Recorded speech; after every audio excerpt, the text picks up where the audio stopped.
Hi, today's goal is to connect the observed rotation period of a pulsar to its implied density. We've already learned that pulsars, represented over here on the left by a ball, are highly magnetized spinning objects that are thought to be very, very small and very massive. So I'm representing the rotation axis by the vertical arrow, and then that it's rotating around that axis by the kind of swirled arrow there. And we're going to be thinking about a particle M, a chunk of matter on the outside edge of this that is spinning around. So that's sort of the equator of it, and it's spinning around and around and around. All right, before we go there, though, let's kind of divert and discuss density for a moment. So this is a not observable property of distant matter, but we can figure it out if we know some other things or we figure out those other things. Density is usually represented with the Greek letter rho, and it is mass divided by the volume of an object. So for an object like a sphere, that's pretty easy to figure out if we know its radius. The mass, represented by the letter m, divided by the volume of a sphere, which is 4/3 pi r cubed.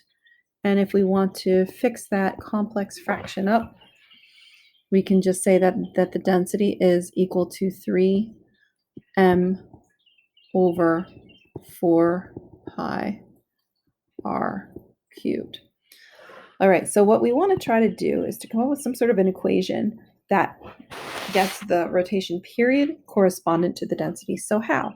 Well, let's go back to our little particle over here and think about a concept that we looked at very deeply earlier this spring, and that is the concept of centripetal force. So recall that for a spinning object, we are always looking for the agent of centripetal force. So for a spinning object, in this case particle m, we want to identify the cause of F cent. And the way that we were doing that was we would say centripetal force is due to what on this other side of the equation? Well, in this case, for a particle of mass m on a massive object, that centripetal force, the force that is holding it there and preventing it from flying off on a tangent line, is our old friend, gravity.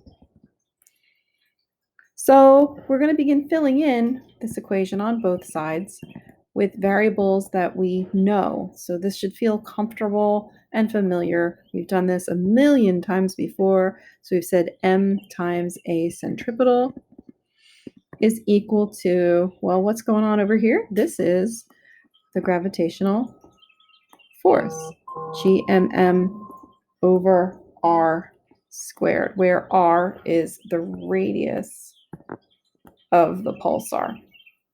All right. Now, that hasn't gotten us to our goal yet, right? Because our goal, of course, was to get density involved with period, and I don't see either of those things going on in this equation. Let's work on the left side, first of all, and think about centripetal force, because actually we can do something here. We can get rid of the mass on both sides of the equation. So we're sort of just dealing with the two different accelerations. By the way, this quantity gm over r squared is considered the surface gravity of the pulsar. We say surface gravity. And on Earth, of course, that is 9.8 meters per second squared on a pulsar. We'll do some calculations with that too. It's quite astonishingly humongous because the mass is big, but the radius squared is quite small. And so you have a small number going into a large number, inflating that value. All right, but what I want to work on this left side is getting this into some other terms where we can begin to think about rotation a little bit. So we have said in the past, and this is kind of a recall moment, right, that this quantity is v squared over r. There's no difference between the capital R and the small r. I have just often here been using the capital R, and so it just looks a little bit better than the lowercase r that I can draw. And we can make another substitution here if we think about our most recent unit, okay? So we weren't able to do this before, but now that we've thought in early April about rotation, we are able to say that we can connect the linear velocity v to our angular velocity omega in this way, that it's omega times r. Well, what does that do for us? Well, if you go back and you recall what it is we're trying to do is get the density into this equation, we see some, pi's and things floating around. So omega as a rotational quantity is going to help us out to achieve that end. So now we're going to be doing another substitution here in a moment for omega, but let's just work on this ascent piece. So ascent is equal to then omega squared times r. And if we put that back in on the other side, or the other equation, we could do that substitution. But now actually what we're going to do is think about what is omega. Okay, omega is the angular velocity. There is no omega naught, there is no omega. We're going to assume that the pulsar is rotating at a constant speed, and it makes one full rotation of 2 pi radians in a time of p, which is the period.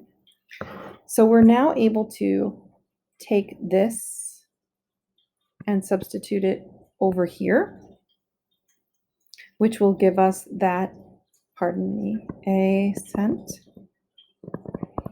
is equal to, plugging it in just raw like this, 2 pi over p squared times r gives us ascent equals 4 pi squared over p squared times 1r.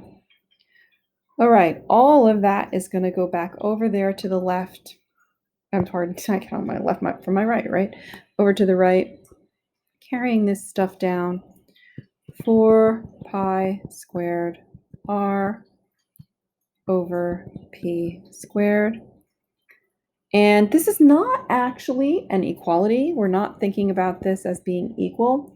If we're thinking about the amount of force holding that there, to be fair, we should really say that the gravitation has to be greater than or equal to the centripetal force. Or the centripetal force required to hold it there has to be less than or equal to what the gravity is able to supply.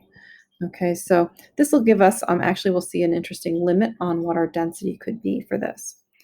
All right, so 4 pi squared r over p squared is less than gm r squared. And you notice, of course, we've got a couple of r's floating around there. So we can, modify this again to say 4 pi squared r cubed over p squared. And it's starting to look a little Kepler's law-like, right? Kepler's third law. So at this point in time, what I'm going to do is write over here on the side an equation that we had from above, which is that the density can be expressed as, and if you forget where that's coming from, look up here, right? 3m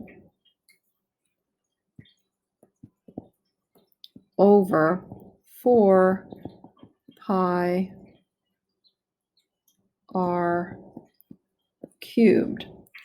So what we would like to do is to get this density involved in this other equation. So we want to move things around so that we can have a relationship between the rotational period, p squared here, and density. So how do we do that?